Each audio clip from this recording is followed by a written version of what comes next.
Cut your camera on.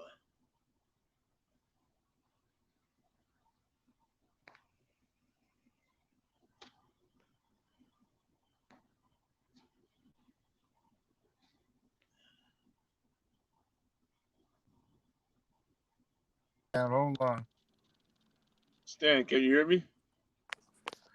It says you're in the Stan show, Shepard. everyone. It's a little dit type sound. Professor Melly Mel, the Hood Postman, you know that vibe. It's Wisdom Wednesday. I'm trying to get Stan Shepard together on his camera. Hopefully he'll be able to figure out, unmute himself, unmute Stan. Oh, there we go, Stan. Did you unmute yourself, Stan? Unmute your mic.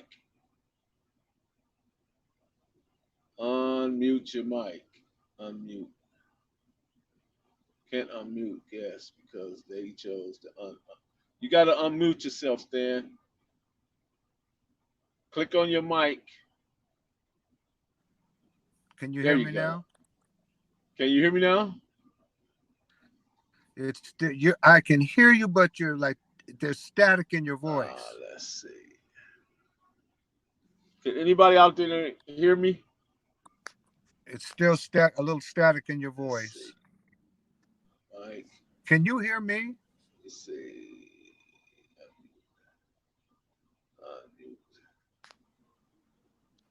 Stan, can you hear me? I can hear you in and out.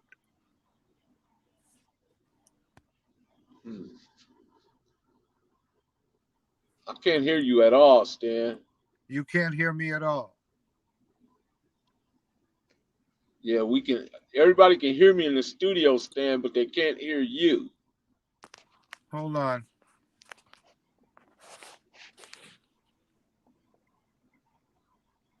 Hold on. Can't hear you, Stan.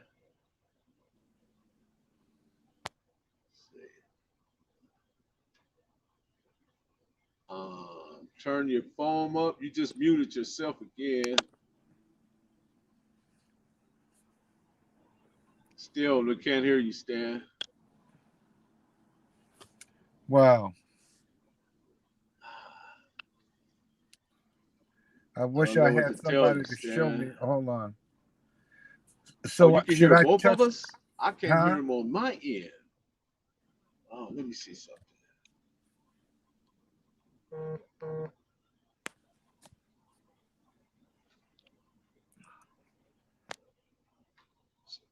Stan, can you hear me?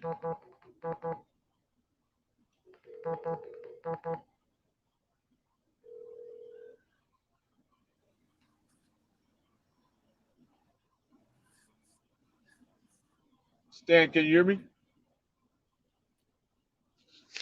Well, I don't know what to do. I don't know what to do. Okay, there you go. I can hear you now. Stan. Huh? I can hear you. I can hear you. I'm sorry. I don't know. I don't know what to do. I'm sorry. I don't know. I don't know what to do different. I hear you. Can you hear me? No, it sounds Stan like you're Shepard. underwater. No, it sounds like you're underwater. Oh my God. Let me try something else, Stan. Hold on.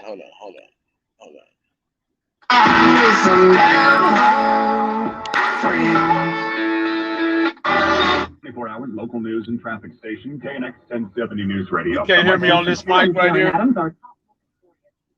Still got you that can't hear me underwater. Now? You're staticky. Let's see. Take the Bluetooth off. Okay, I'll take the Bluetooth off.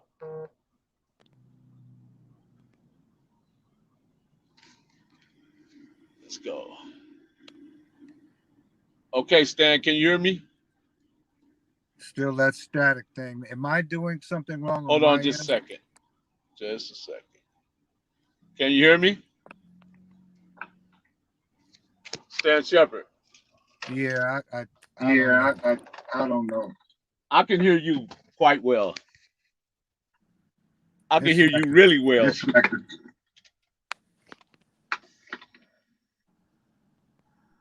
Wow. I can hear you, Stan.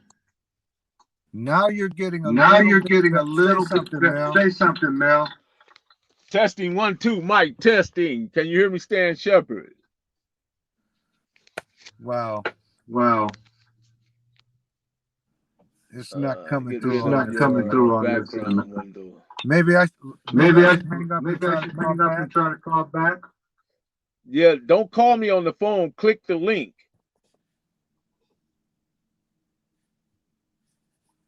I just don't know what else Just to don't do. know what else to do. You didn't have the guy to come over with you? Wow. Wow. Obviously, you're I not don't know. home, I don't Stan. know. Let me try something Let else. me try something else. Hold on. Okay.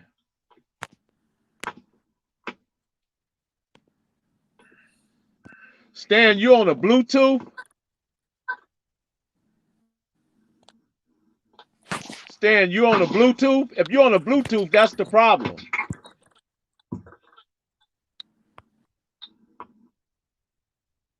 Let's see what happened, y'all.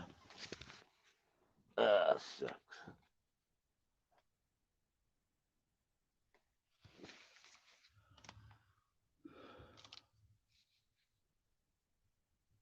Testing 1 2 3. Can you guys hear me okay?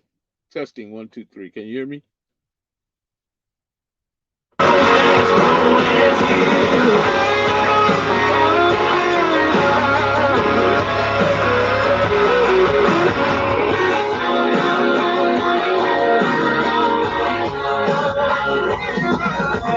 Just like me, girls like you. Stan, are you on a Bluetooth? No, now I can hear you. Okay, good, good. Now I can hear you. Okay, great. Well, this was an incredible journey. It was, Stan, but that's okay. We build the airplane while we fly it. First That's and right. foremost, let me introduce you yourself. Well, let me say this. Professor Melly Mel, the Hood Postman. We are now in the mail room. We have a very special guest tonight. His name is Stan Shepard. This man is dear to me, guys. This guy is like a father, uncle, grandfather. He's all that. Thank you He's one of so the great. much. Just yesterday, I was speaking to him, and he told him, Denzel Washington, I gotta hang up. I got Professor Melly Mel on the phone. So we got him. We got the man himself, Stan Shepard. Stan, man, do us the honors of telling us, because you wrote this really phenomenal book Thank called you so much. Sharks, Demons, and Gangsters. So could you give the people just, man, because a lot of people think the music business is just something that's just like a cakewalk, something you can walk in, get a big, huge, hefty contract, and go off and live your life with a big old house on the hill with a white picket fence. So without further ado, Stan Shepard. Well, let me put it to you this way. I just turned 70 years old, and I've been in this business on a executive level for the past 40 years. And I've learned so many things in business, in the record industry, that would astound people if they really knew what they were getting into. This is a very demonic, evil business.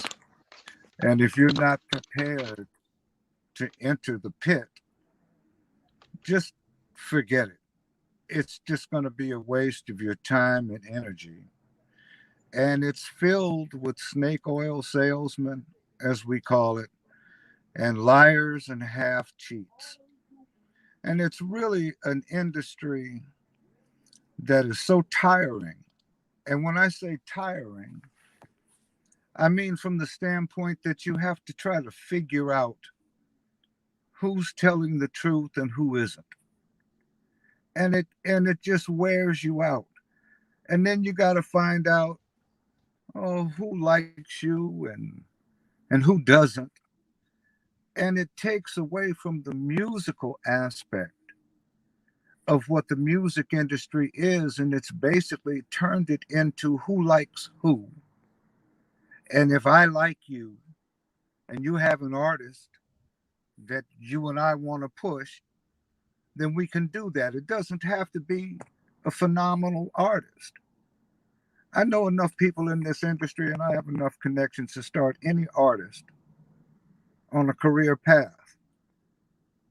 It's just as simple as that. I know the people to do this, but you also have to go to these people with something that is green, and it's called money. And if you Absolutely. don't have it, get out of the business. It's a waste of your time. I like to cut through and just speak on the dynamics of the industry, because I know a lot of young people watch you, Mel, and a lot of people want to get into the music industry, and they have no idea what they're getting ready to get into.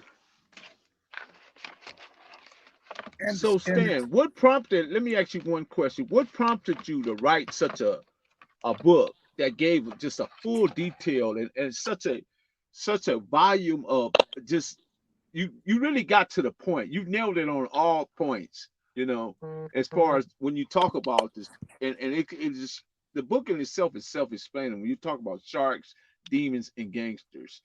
So take us from the beginning when you first how you first came about the music business. I got into the music business. I was born, like in horse racing terms, they say if there's a horse that's born and bred and he's royalty, they call it being born in the purple. Well, I was bred in the purple. Saying that to say, my father and my uncle and their two best friends started the first black music record company in the United States. And that company was called Vee-Jay, Veejay Records, based on the south side of Chicago where I am right now. This label was owned by a husband and wife team named Vivian Carter and Jimmy Bracken.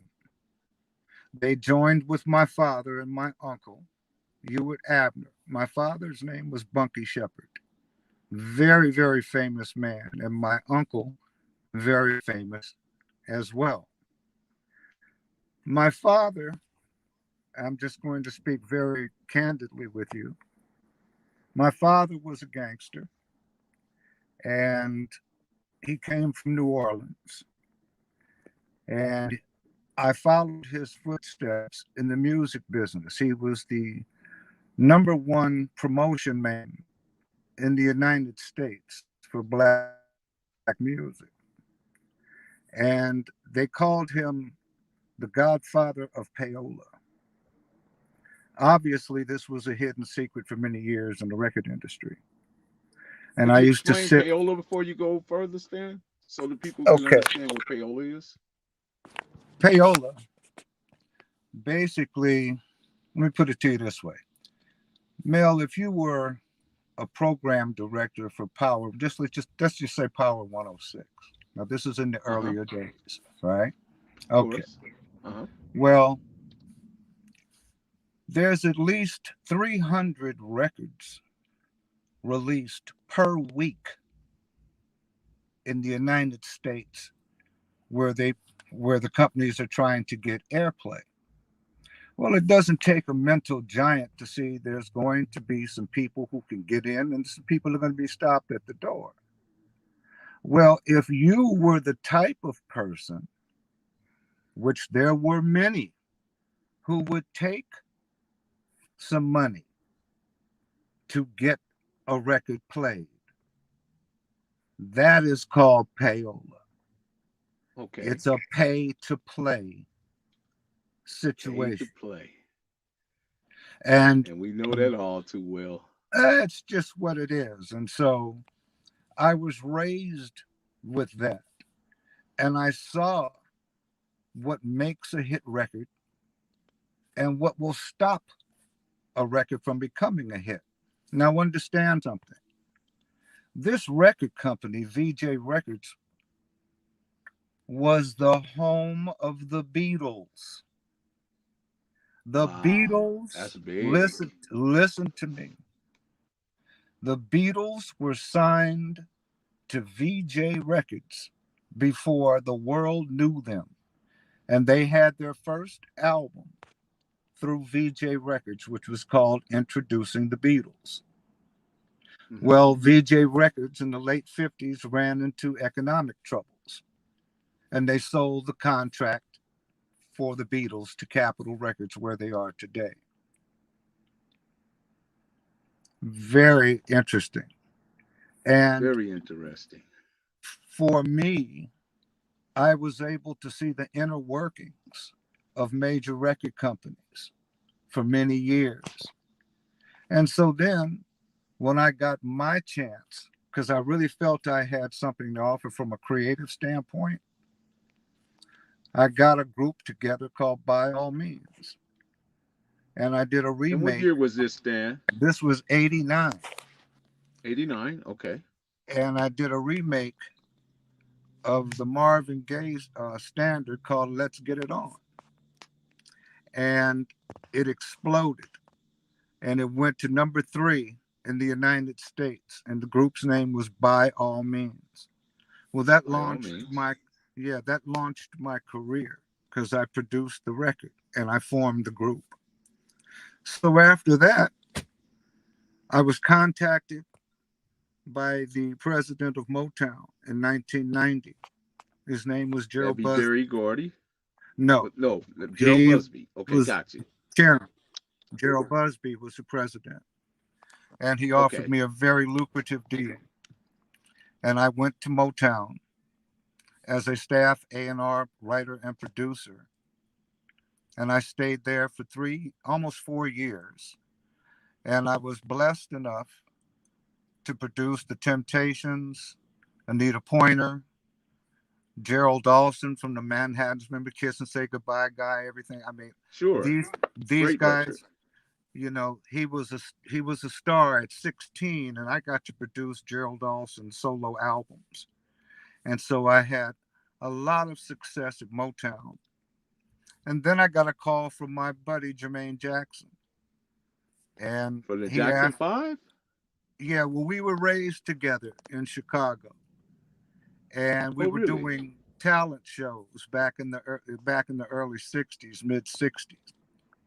So we Uh-huh. always stayed in contact, and to this day we're tight. But long story short, I went to work with Jermaine for 2.5 years, and we had a company called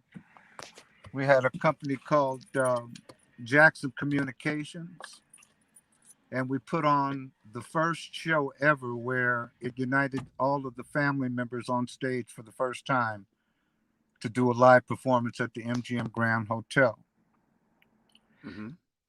So then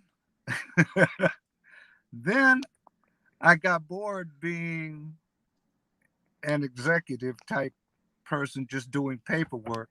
I missed the creative aspect of it, and I met a young man by the name of DJ Battlecat, and that Wow. was in 1994. Wow. Well, let me back up a little bit, Stan, before we go a Mhm. little further with DJ Battlecard. So you actually knew Joe Jackson, Michael Jackson, Marlon Jackson, the whole Jackson family. Did you ever spend any time with them on the compound? That was where my office was. Your office was on the Jackson's compound. Yes, I had my meetings there. Understand something? I was Okay. raised with Jermaine, Jackie, Tito, and myself. We were inseparable. And we even had you're going to crack up when I tell you this, Mel. The four of us formed a group called the Wine Squad. The wine squad. I know Yes, that had to be a yes, hit.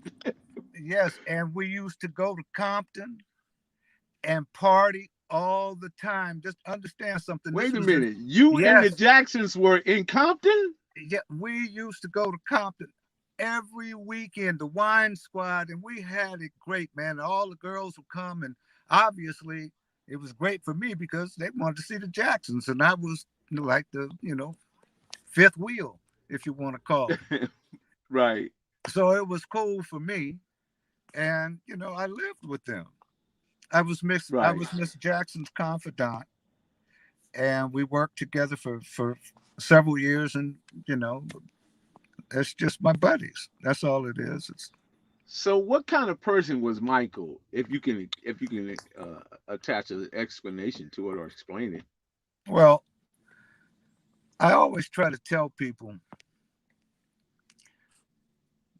Michael.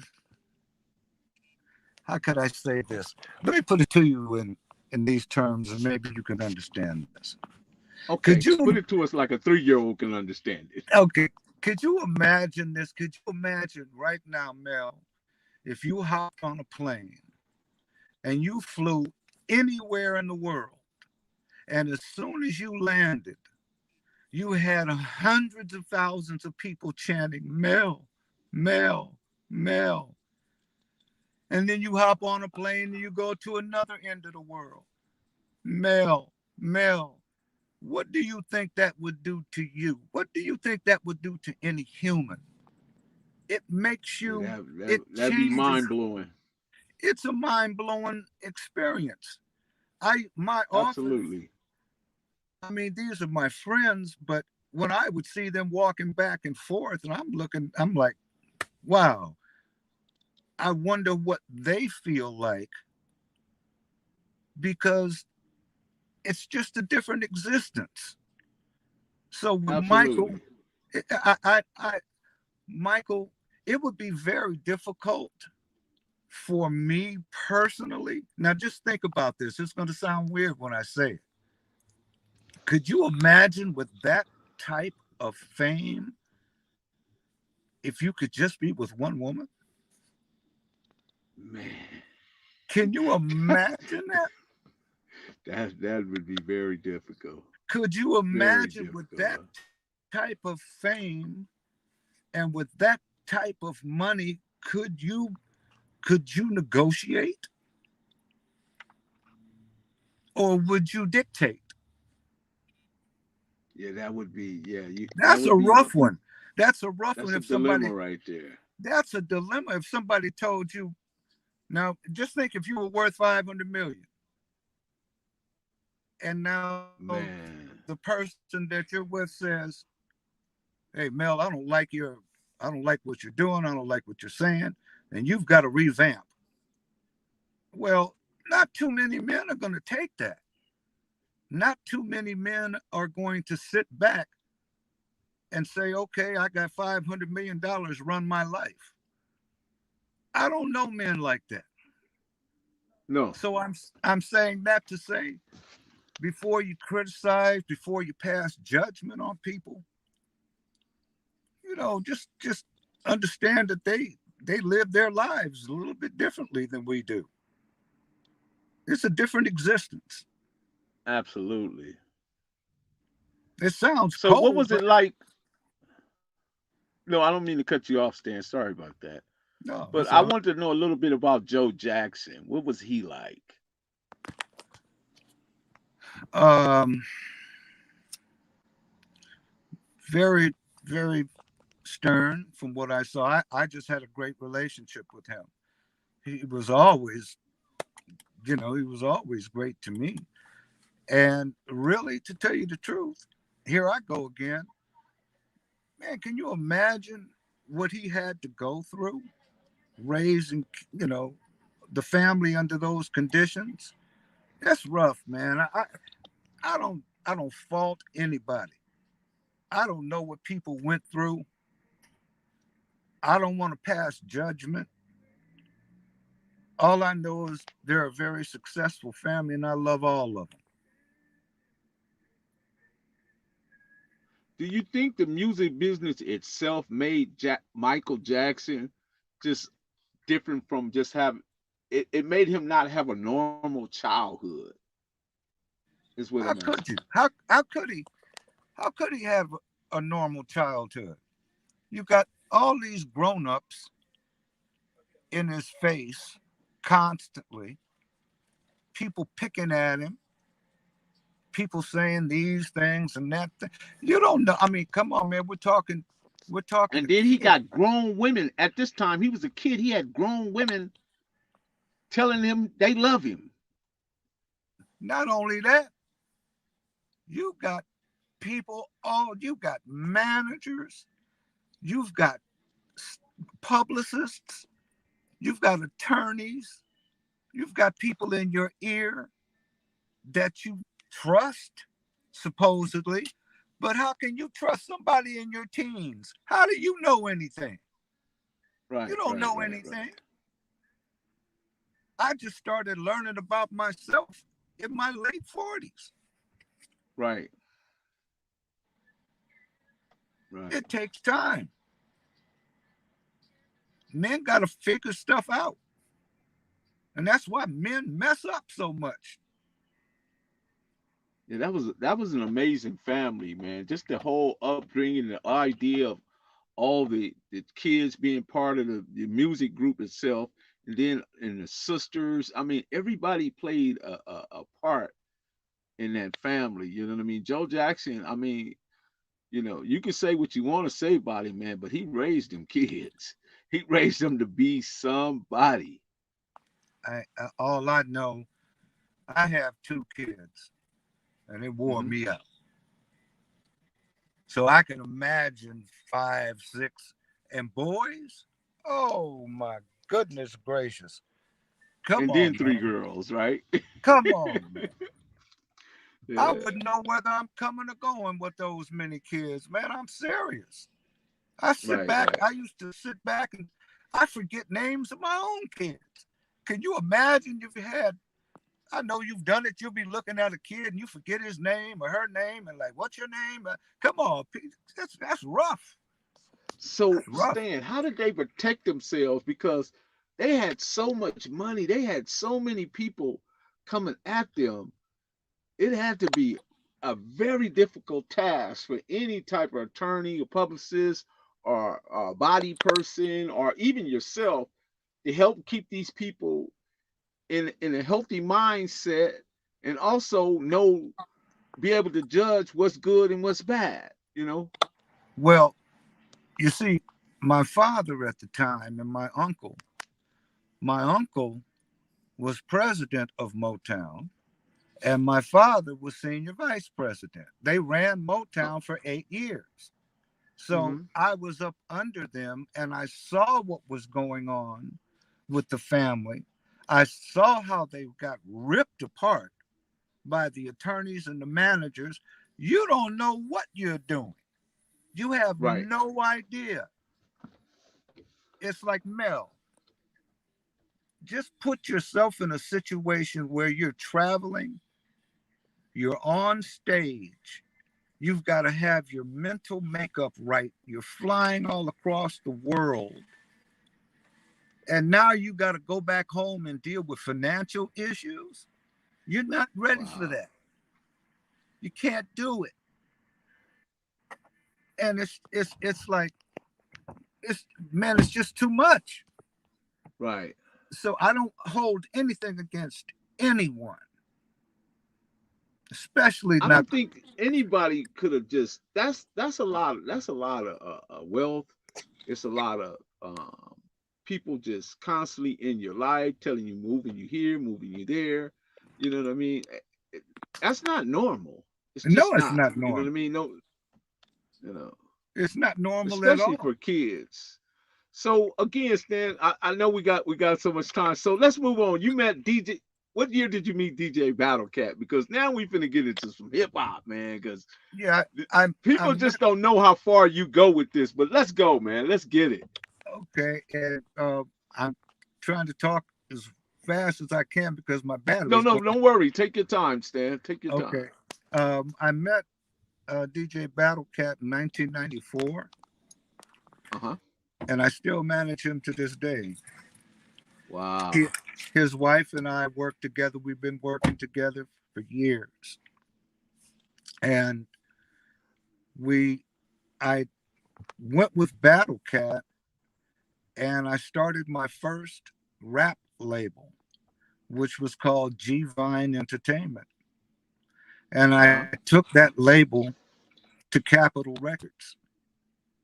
And Battle Cat and I did my first rap album. And my company was the first full service record company, gangster rap record company that Capitol Records ever had. And I stayed there, and Battle Cat introduced me to another artist who introduced me to DJ Quick. Okay. And then I started to manage DJ Quick in 1995, end Uh-huh. of 94, 95. And I managed DJ Quick up until 2005. And, I managed Cocaine, Mossberg, Sugar Free. Sugar Free was very interesting because nobody wanted to play Sugar Free's music when I first Mm-hmm. launched Sugar Free. I had to, it was a very difficult time because he was so different. And so, yeah, I stayed doing that and Mossberg and Big Unk, another artist. I was inspirational artist. So So I take had, us through that experience with Sugar Free. How did that? Because he was a different artist, but yet he was necessary, man, when he came out. I mean, that whole vibe right there was different, but very necessary. Explain us to how that happened for was you. see when our label started, Sugar Free was our first artist, right? And Mm-hmm. he had just come out of prison. And I, at that, I'm 52 years old at that time, right? I don't Mm-hmm. know how to judge anything as far as what's a hit or what isn't in gangster rap or underground rap. What I do is stay out of things that I don't do well. And I'm at 52 years old at that time. I wasn't going to pass any judgment on what's good or bad. I just followed what my people from Compton told me. They said, Stan, this is going to be a hit. Push this. I said, okay, no problem. This is what I'll push. Well, when I went up to Power 106, they said no. They laughed No, at me. They laughed at me. they So laughed then at I you went about Sugar to the Free. other radio. Yes, they laughed at me. They said, what are you bringing me? What are you bringing us? And so I had to, I had to eat crow, as they say. And I said, okay. I said, my people told me this is a hit, and I believe my people. So I'm going to continue to promote this. And I continued to promote it. And the other station at the time was called The Beat. And a young man by the Mm-hmm. name of Koala Sharp Mm-hmm. heard the record. And by the time it got to the first chorus, he said, Stan, you got a hit. And that was the start of my record company, our record company, and Sugar Free. And And what was that song, Stan, if you that Tawala if you Sharp stay wrote? ready, If you if you stay stay ready. ready, if you stay ready. And I said, man, how are you guys turning down this hot track? I said, even at 52 years old, man, I can feel this. Right, right, right, right. No, no, Stan, go back because I all I did was produce R&B music. So again, I didn't have the chops to, how would you say, combat a program director's outlook on a particular record. I just knew what I liked. Right, right. So tell me, Stan, what kind of person was Mossberg? Because we Mossberg wasn't with us so long, you know what I mean, before because he got famous like really quick, but then as quick as he came in, he was gone. You know, give us a little something about that moment. Let What me was let me that tell like? you something. Mossberg is the reason I left. When he was killed, it just tore me apart. So you got to understand Mhm. something. When I started working with my partner in this record company, I'm 52 years old at that time. I didn't hang with the artist. I didn't want to hang with the artist. I was 25 years older. I'm doing business, and my focus is to go from point A to point B and build this company and build these artists. But Mossberg was so different.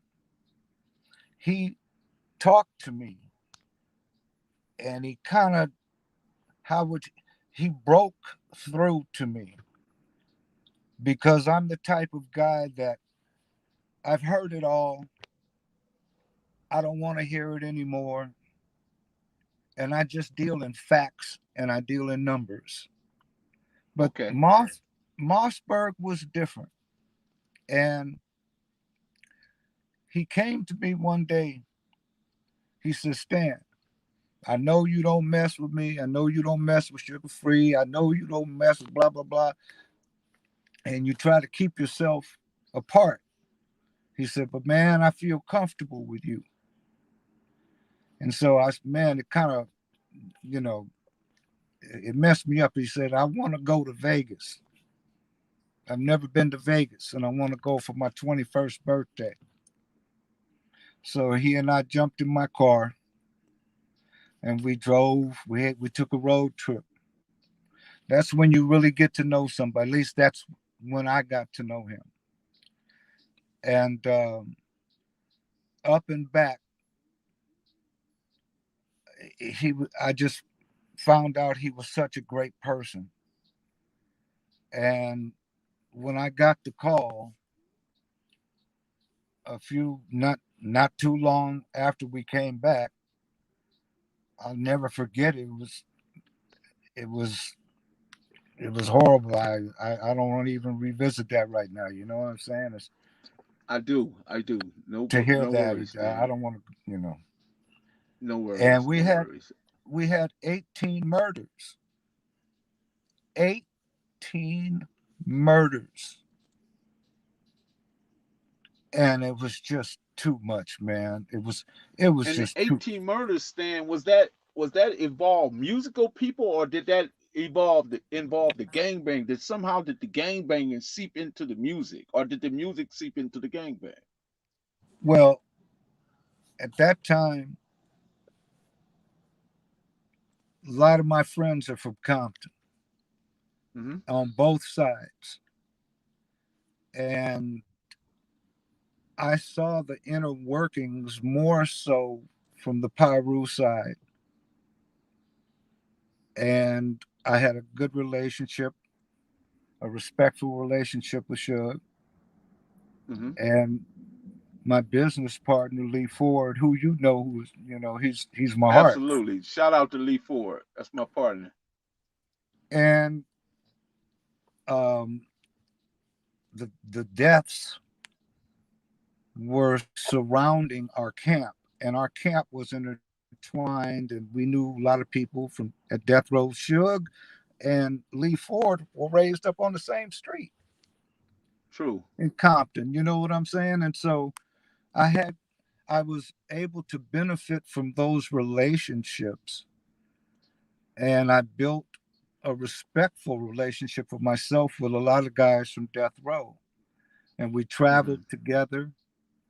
And even my number one best buddy was killed. His name was Vince, and he was killed, and 11 other people at Death Row that I knew got killed, and then Mossberg got killed, and I was having death threats. Quick was having death threats. It was just a wild time. That's all I can say. And when That's I look back, understandable. oh, it's amazing. Yes, yes. So let me ask you this, Dan. you actually conducted a deal for the purchase of Death Row with Suge and Capitol Record. How did that come about? Well, it was so very, very interesting. When Capitol gave me my deal for my record company, G Vine, Hmm. I felt that they were doing this for two reasons. They wanted to enter black music, and they didn't have time to build. So what they decided to do was buy their way in. So what they did when I went in, they did their due. When I say they, I mean the attorneys and the upper echelon executives. They did their due diligence on me, and they found out that I had great connections with people at radio, retail, all across the country. And I'm a very Hmm. learned individual as it comes to record matters. So they brought me in, and everything was going great. And then one day, I get a call from the president of Capitol. He wants to have a meeting. And so obviously I go up And there. what was his name, Stan? Gary Gersh. Gary And Gersh.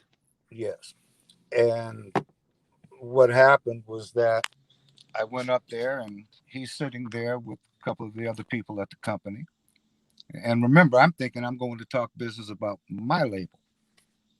And he says, Stan, I'd like to talk to you about an issue. And it's very private. And he says, and I'm hoping you can help us. And I said, okay. He says, our parent company in England has decided to buy or try to purchase Interscope Death Row. And What we kind can of get, money were we talking, Stan? I'm not going to jump ahead, but Okay, go I'll ahead. just tell you right now, it ended No, up don't being, jump ahead. okay. Go ahead. Well, long story short, as can be, he says, we want to buy Death Row and Interscope. We can get Jimmy Iovine to the table to talk, but we can't get Suge. And we've tried for 3 months. He won't return our calls. He won't answer our calls. And we were told that you have some connections that could probably bring this meeting to fruition. And I said, well, I may, I don't know. I said, let me see if I can do something for you. I said, but what is in it for me? And they said, well, we'll work out a percentage of the deal. I said, okay, no problem. We worked out a percentage. And then I got on the phone with Lee Ford, Hmm. sitting in front of the president and his people. And I called Lee Ford and I told him what was happening. And I said, could you get Suge in contact with me? Well, it took about 15 minutes. Suge got back and they were astounded. And so now they're giving me respect because now they think, oh, okay, he's got a connection to make this happen. So we went to meetings a couple of months, and it looked as if we had a deal worked out. And then I get a call a following morning from the president of Capitol with a very irritated voice early in the morning. He said, Stan, did you hear what happened? And I said, what? He said, with Death Row. And I said, no. And he said, well, last night, Mr. Bronfman, the owner of Seagram's, flew in from Canada and sat down with Suge and did a deal for $260 million. Wow. He said, we're out of the running. I said, well, Snatched it from under you. it was over and done. Now, here's the clincher. Here's the clincher. I was going up the following that was on I think it was on a Tuesday. I was going up to I had my own office at Capitol. So I was going up there to get some paperwork, and I was stopped at the gate. And I said, what's going on here? They said, well, you can't come in. I said, what do you now mean they I can't locking come you in? out. I said, what do you mean I can't come in? I have an office here. No, you had an office here. I said, what? They said, you're barred from Capitol's building. I said, why? They said, because you have gang connections to Compton. And they don't want that in their building. Oh my God. Can you believe that? Just that quick. Just that quick. I couldn't believe what I was hearing. Wow. I'm a civilian. Come on. I mean, what are you talking about? I was your guy when I was able to get Suge on the phone for you. But now I'm one of the worst things that ever crossed the path in front of you, and I'm barred. Give me a break, man. Wow. Give me a break. Wow. It's amazing. Sorry about that, Eyeball Torres. I didn't mean to put you on timeout, man. I was trying to get that other cat that was in the chat talking reckless, but I apologize to you, Eyeball. Excuse me, Stan. I had to address one of the followers, man. I didn't want him to think that I did that on purpose. But no problem. Man, that had to be Stan. You was right there. What would have been your takeaway from that? That was a lot of money on the table, bro. My take is going to be close to 7 million when all was said and done, because I had to split with some people. So long story short, I went to bed thinking I had 7 million coming, and I got up that next couple of days, and that was the end of that. But Stan, I got another question for you. Man, that's all. I mean, I don't even know what to say. I'm lost for words for that, Stan. You also had a relationship with Michael Harris, right? Harry-O? Yes. Yes, yeah. Was he involved in any of that? No. Go ahead. Okay. No. Michael and I have had a relationship since 1994. And because he was working with Battle Cat at that time. And so we worked in conjunction.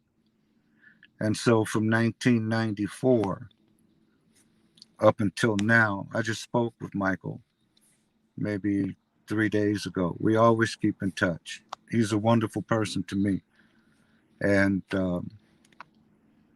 for ever since 1994, we've got some things that we're.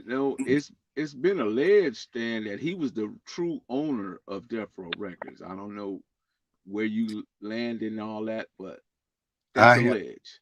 I have no, as you probably know by now, what I've been able to do to keep safe and keep out of trouble is to shut my mouth. Keep your mouth shut. I don't talk. I don't put my opinions on anything. My conjecture means nothing to anyone. So just know. Understandable. I don't know anything, man. I'm a trap door. There you go, Stan. So I want to go back a little more back about the Temptations. There's also was a situation with the Temptations that you were you had to oversee, or if you can elaborate on it. If not, we'll move on. An incredible thing. This is very interesting. I got out of the military when I was 27 years old, and I was again trying to find my way in the music business. And I was going to visit someone, a friend of my father's, at a studio. And as I was pulling up to the studio, I see this man laying in the middle of the street, waving his arm back and forth, and cars are swerving around him at the last minute because it's like maybe 1 or 2 in the morning, right? And so I'm stopped in my car and I'm looking around because I'm always paranoid anyway. So I'm thinking maybe this is a setup or something, right? So I look and I looked a little bit closer and I could see the guy was in pain. And so when I got up on the guy, I could see it was Melvin Franklin, the bass singer from the Temptations. And he had been shot. He had been shot 3 times. And one of the shots had gone through his hand and the blood was spurting on me. And then there was another shot in his arm and his leg. And so I was able to, I knew how to stop the bleeding coming out of the military or to make it subside. And I used my socks as tourniquets and I loaded him in my car and I took him to Cedars-Sinai Hospital and saved his life. And now this is going to trip you out. This is the ending of this, right? Fast forward. Now I'm catching on in the music industry. I'm writing R&B and producing R&B tunes. And I was hired by Motown to produce the Temptations. Well, I walk into the studio. Now he's recovered now. This is some years later. I walk into the studio and he sees me. And he can't believe it. I can't believe it. I knew what was happening, but he didn't. And it was the first time we saw each other since that night. Wow. And I went on and I wrote and produced a hit single and the title song of their album called Special. Special. And Remember that song? yeah, I wrote and produced that on them, and it's now contained on the Greatest Hits project, and I'm very proud of that. And you know, that's Awesome. yeah, and we stayed close until you know he passed. I think it was 95, and Wow. yeah, Rest very in peace, Melvin Franklin. yeah, man. And what was so amazing when the guy that shot Melvin, he was going to finish him off with a headshot. And Melvin said, "I'm Melvin Franklin with the Temptations. Don't kill me." And the guy looked at him, gave him a pass, jumped into his car. There was no gas basically in the car. The guy drove around the corner, filled up the gas tank, and killed the service attendant and drove off. Wow. That's Wow. that's the type of person Wow. that did that. Man, Stan, this is amazing. It's no wonder you call in your book. Let's get the title of your book out again. It's called Sharks, Demons, and Gangsters. And it basically just, this is not a gossip book. This is a factual book. And where And can it's they purchase it, Stan? just online on my stand. I have to give it to you. I can't even remember what it is. I'm not a technical person. The Stan Shepherd online. Okay. Okay. So it could be stanshepherd.com. It's I think it's online, Stan Shepherd online or something like that. Okay. I'm Okay. terrible with that I'll get stuff. it later and I'll put it in the description.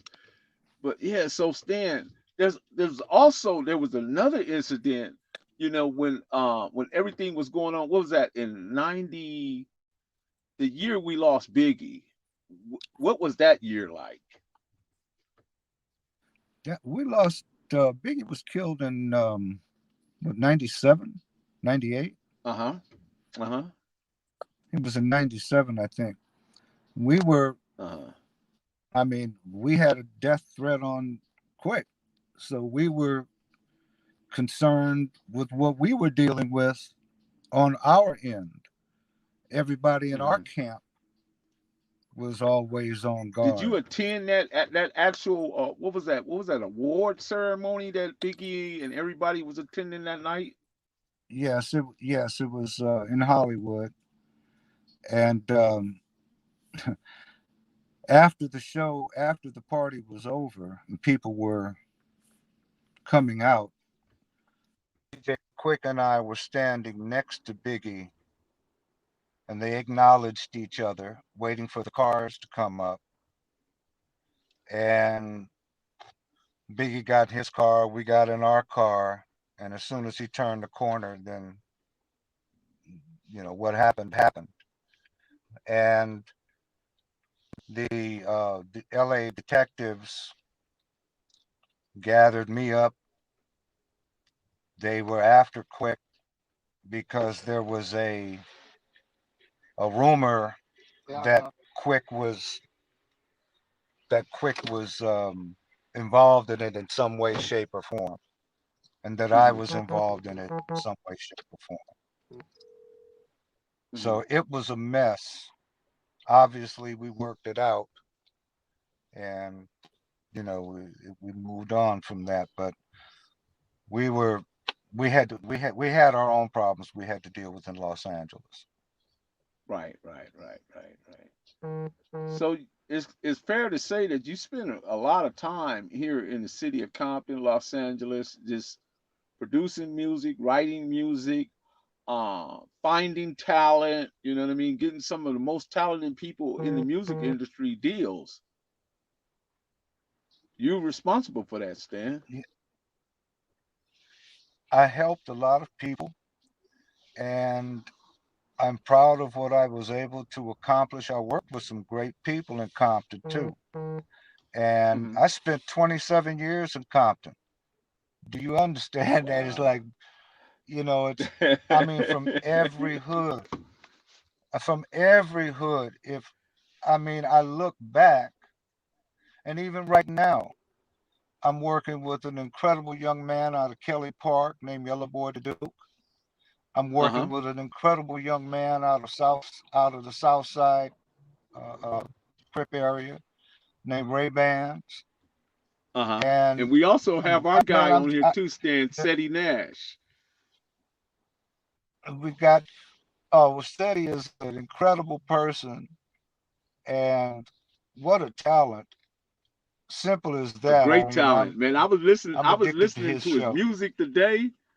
Stan, I was listening to his music today, and I was getting like a jazz melody in it, and he reminded me, his flow was like a J. Cole. You know what I mean? He was great. It was a lyricist. He's a lyricist. You know what I mean? And I was like really like just But digging into his. let me tell you Go this. ahead. I didn't know, I did not know how talented Steady was, right? I would just listen to his show because I liked what he was talking about, right? But then I started to find out that he was an artist as well.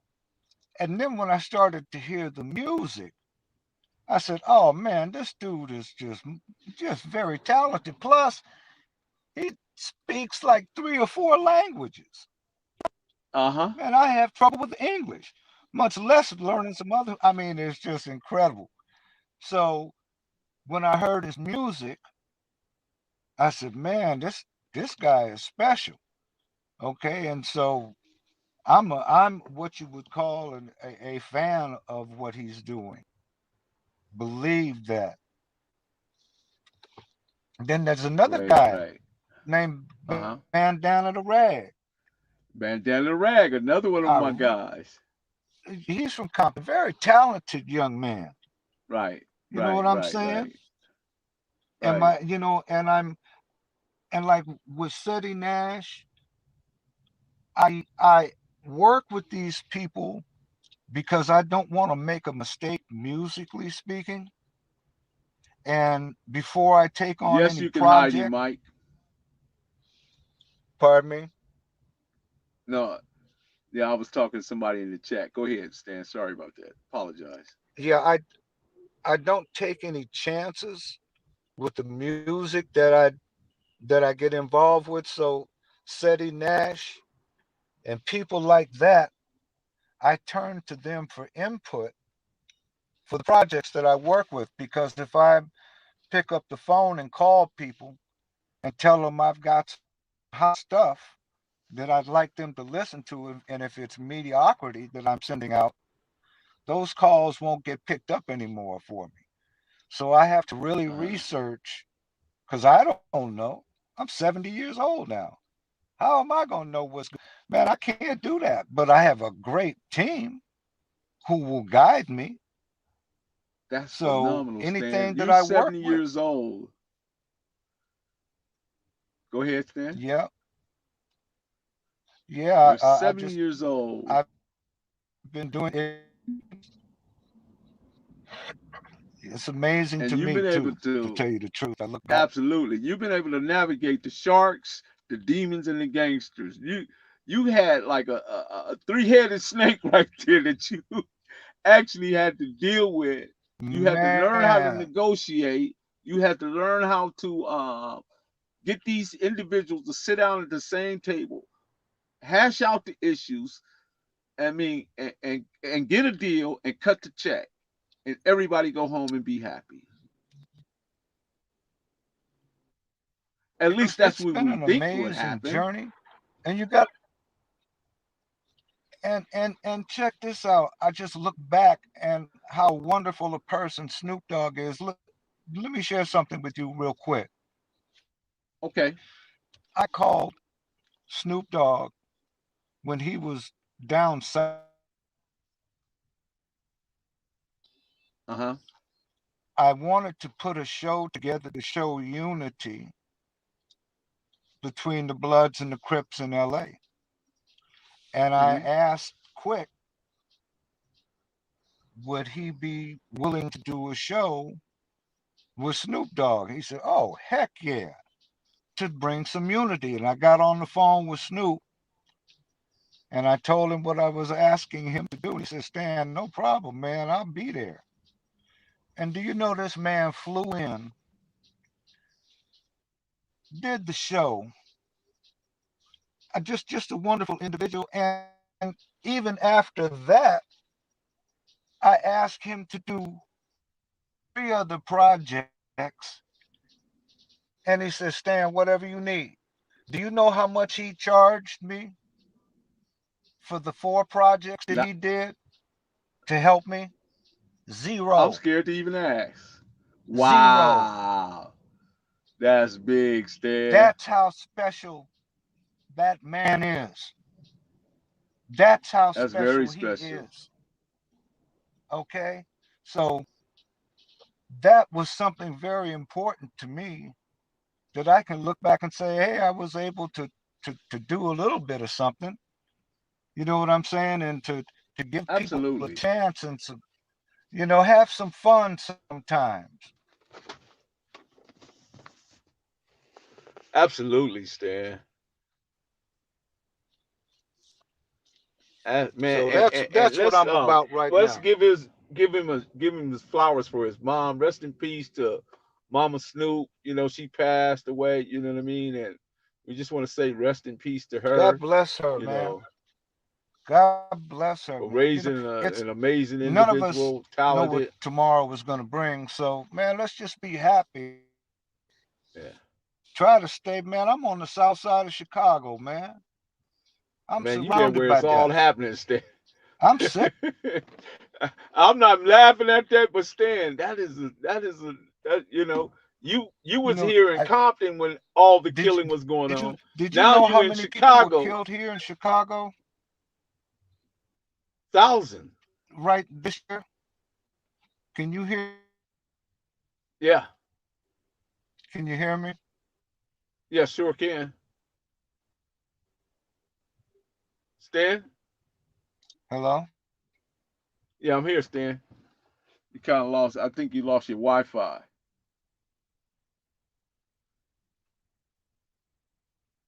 I think Stan lost his Wi-Fi. Man, what do you guys think about this interview? Isn't it phenomenal? This amazing man, Stan Shepard. Me and him been dialoguing from quite some time, and I can call him anytime. He just a couple of taps away. You know what I mean? I know we lost him, but hopefully he can get back in. You know what I mean? And let me take this opportunity, Professor Melly Mill, the Hood Postman. You know that vibe. Be sure to like, subscribe, drop out of the mail room. You know, click the Hello? notification bell. Yes, you're here, Stan. I was just telling Hey. people to click the notification bell so when that dope content hit, it'll feel like the first and the 15th, Stan. The money sorter, the mail sorter, it's running right now, Stan. I'm telling you, man, this is an amazing journey. Just, I was just talking to somebody. I feel like I'm at home talking to you, Mel. So just understand. Just think about this, right? I was just on the phone yesterday with Cocaine, the artist Cocaine, right? Uh-huh. Me, Cocaine, Sugar Free, Mousberg, Quick, DJ Battle Cat. I mean, we all work together. I managed all these people, man. Do you know how much fun these guys are? Do you know how much fun it Man, that was was for me amazing. to That was an amazing watch? bunch of talent you had there, Stan. Man, could you imagine watching the fun that I had being at Quick's house, listening? A guy in his late 50s now, from 52 up to how many years? 11 years. And I'm hearing this banging music at Quick's house, and then I'm driving to another location, and then I'm hearing what Battle Cat's doing. Wow. It's like But it's God, like that's my that's goodness amazing, gracious, Stan. Yeah.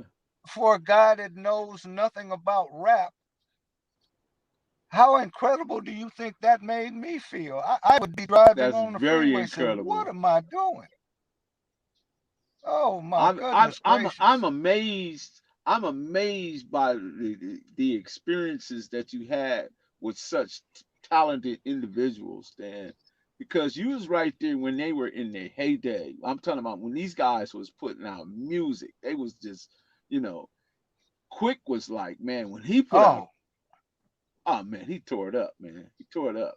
But one question, Dan, and just what's the difference? uh-huh. Can I ask you a question before we go? What's the difference between a shark, a demon, and a gangster? If you could define each three, if possible. Okay, a shark is like me. Now, what does Okay. that mean? I had I had to become a shark because I was swimming with sharks. And when you swim with sharks, they bite at you. They nip at you. Uh-huh. And if you don't respond or you let those nips go unanswered, then they eventually will devour you. So what I Got you. learned to do was was to bite back. There you go. Sharks bite back. Uh-huh. Sharks never sleep. All they do is eat and they function and they roam. I'm a shark. I did not have guaranteed income. So therefore, sharks must search for Get out food. and hunt. Yes. Now, you must hunt. Okay. Demons are what I experienced in the gang world. And that means sneaking up on people, killing people, doing everything possible wrong that you could possibly do. I've been in rooms where murders have been planned and executed. This is a very evil and demonic industry. I went from a guy writing R&B songs to carrying an automatic weapon everywhere I went, and I was paranoid because you're dealing with people who do not care about taking what's yours and claiming it for theirs. Those are your demons. They will come for you. Okay. Okay. The gangsters are a little bit different breed. They don't sneak up on you. They just bash your head in. And they tell you why they're bashing your head in. And they're telling you to tell the people that come after you that they'll bash their heads in. So gangsters are different than sharks because sharks, they have to plan shit a little bit different. Gangsters just bring it to you. And I've dealt with all three. But I think the worst, even worse than the streets, are the record industry people. Wow. So There's how hard was it no, you to get? Go ahead, Stan. do you know how many times people don't even know how close they come to getting killed over money in the record industry? Wow. I mean, seriously. Deaths have been planned, beatings have been executed.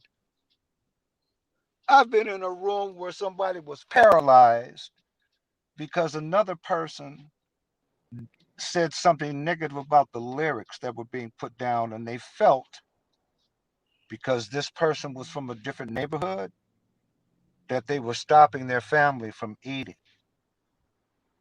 And a plot was launched, and now we have a disabled person. This business will drive you to do things that you normally wouldn't do. It made me a different person. To Right. this day, I'm different. My Right. head is always on swivel. Right. Absolutely. Absolutely. How long did it take for you to get up to speed on the Compton politics? It's, I was guided by Lee Ford. I didn't make a move. There were certain people from the Crip side that I dealt with, and I didn't make a move. I would say, tell me what to do and what not to do. Uh-huh. And with Lee, I mean, anything that I do, I would call Lee. And if he didn't like it, I wouldn't do it. It's like if you came here, Mel, to Chicago on the south side, and I put you on 79th Street, which is a very wild area. Well, how are Hmm. you going to negotiate? You gotta tap in with who's the power players. I'm not doing anything to jeopardize my health and my well-being. I don't do anything wrong. I have seen too much violence, and I know what happens. I've seen it, and I don't want to be part of it. Right on, Stan. Well, Stan, I don't want to keep you any longer because I know you're a very businessman. I appreciate you coming on the platform, speaking to people, and just giving them this a nice soliloquy of experience of demons, of sharks, demons, and gangsters. I really humbly appreciate that. Shout out to my man Seti Nash. Shout out to Big Deb. Shout out to Marlena. Shout out to Mike, Eyeball, everybody in the chat. Man, y'all press them thumbs up, hit them like buttons, man, and drop them comments, man. This Professor Melly Mail, the Hood Postman. I told y'all, I bring the heat. I bring the heat. This is Stan Shepard. Do you know how It's a, valuable this interview would be? You know what I mean? And he's a friend of mine. He's like an uncle, a grandfather, a father. You know what I mean? And thank you so he's a much, very Mel. busy. He's Thank a you. very busy man. He's a very busy man. But look who's here with. He's Thank you. sitting here with Professor Melly Mail. And he takes my call. He picks up my call, right, Stan? But hey, like this, Mel. I have to. I have to be. Let me ask you something. If you were working in a new industry, wouldn't you like to know the people who actually made the blueprint of what you're trying to figure out to do? Well, that's you. That's the people I deal with. Absolutely. I Absolutely, don't want to Stan. make any mistakes, man, because I think that's what the young people do. They jump out Uh-huh. on their own without going to the elders to say, "Hey, man, let me show you how to do this." Don't there's certain injuries that you don't have to absorb when you're growing up. You don't have to do it Man, by yourself. that's true, Stan. Get some backup. Get some backup. And I'm gonna leave you with this last quote. And Okay. this was told to me by the head of the Ninth Circuit Court of Appeals. He was 88 years old at the time, and he says, "You must understand, if you don't have a mentor in business, you are at a distinct disadvantage." That's true, Stan. And this is Wisdom Wednesday, man. And you just dropped the wisdom right there. You You have a just blessed dropped the day, and wisdom. everybody stay blessed. Stay blessed. I'll be I'll be talking with you soon, Stan. I'll, I appreciate you. Much love to you, man. God bless you and the family, man. God bless you guys too. Have a wonderful evening. Thank you, Stan. That's Stan Shepard, y'all. That's Stan Shepard. Professor Melly Mel, the Hood Postman. We are in the mail room. The mail room is sorting tonight. No junk mail, no bills. Just all information, valuable information. If anybody's who's thinking about being in the music career, Stan Shepard book is one of the books you want to get. That Stan Shepard is Demons, Sharks, and Gangsters. You gotta get it, man. I know it's on audiobook. I'll find out exactly where you can make the purchase if anybody's looking to get it. But once again, man, we in the mail room tonight. I told you I do not like being a limited individual. I like bringing people on that's going to give you something, that's going to give you the substance. I know a part of our people, a percentage of our people suffer from information malnutrition. So therefore, it's my job to bring people on in that's going to give you a whole healthy, hearty meal. And Stan Shepard just took us through a maze, you know what I mean, with the music industry. And he was being a little bit modest because trust me, Stan Shepard has seen some things in this industry. You think his father, who first introduced him to the industry, man, you got to know, man, that had to be something, man. 79th is the heart of the, yeah, that's right. You're right. Once again, special thanks tonight.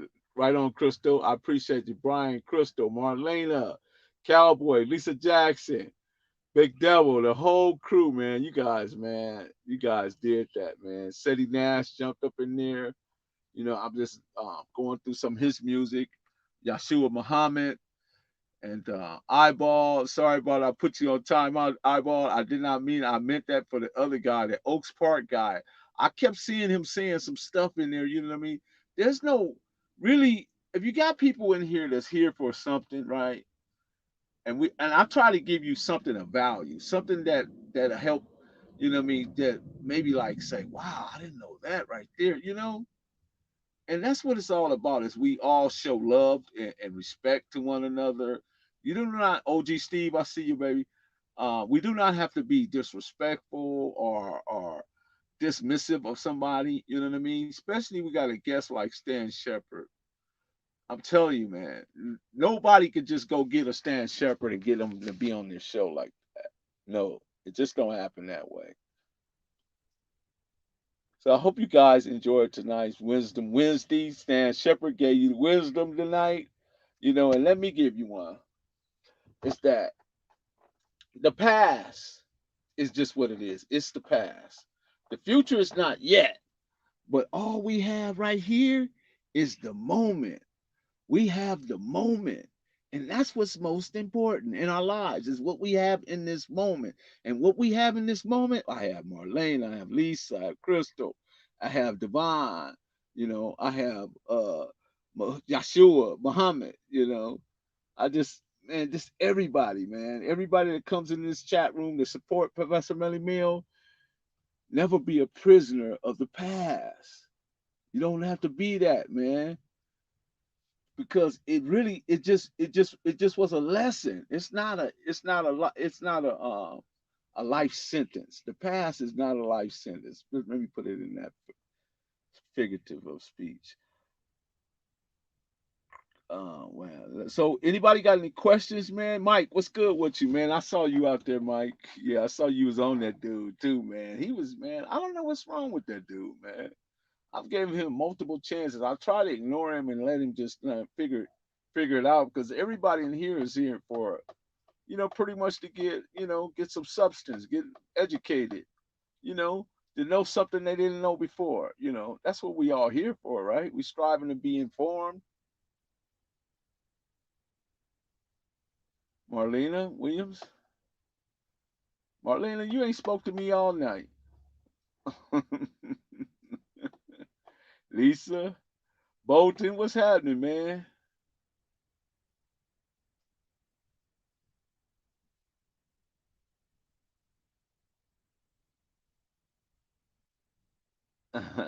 I've been on the research with Stan Shepard.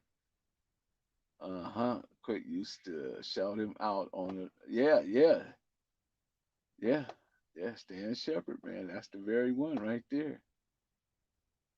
Yeah, right, Professor. I was here. You were the second one in, right? I did see that, Marlena. I did see that. I appreciate you. Let's see. I'm 26, and I know that exactly. Exactly. Oh, you came after Mike. Right. Adrian, Professor Melly Mill, can you tell me about the first generation Crip name, Greg Batman Davis? Thanks. Batman. Yeah, I remember Batman, but we're going to have to take that up on another day. It's safe to say that Mac Thomas, let me see, was a Crip influence on the west side of Compton, and Tookie, well, yeah, it was the more of a influence on the east side. True, because Tookie lived right in my neighborhood, man. Tookie was on Santa Fe and Pine. I used to see Tookie every day during the 70s, every day. Spent a lot of time up there at Oaks Park and on the screen on Tucker Block. We used to go to the Red Home. There was a Pine Terrace Apartments across the street from the Red House. We used to go swimming over there. Tookie used to be picking us all up, man, and catapulting us like a shot, putting us in the swimming pool, man. Yeah, we used to have a lot of fun with Big Tookie. You know, I guess it was like a workout to him. That's what I gather from it. It was more like a workout, man. Just picking up dude after dude and shot putting them in the pool like a springboard. But anyway, hope you guys enjoyed the show, tonight's show. Once again, shout out to the mailroom goons, Professor Melly Mail, the Hood Postman. You know the vibe. Be sure to click the notification bell, like, subscribe, and share. Drop a comment down below. So when that dope content hit, it'll feel like the first and the 15th. It's gonna be sorting like a mailroom. It's gonna sort like a money machine. That's how the sorting is going on. I appreciate you guys. Tookie was a different breed. Yeah, he was, man. That man was yoked up, man, for real. But anyway, you guys enjoy the rest of your night, and we looking forward to talking to you soon. Professor Melly Mail, the Hood Postman, and yes, we are out. We are out. We are out.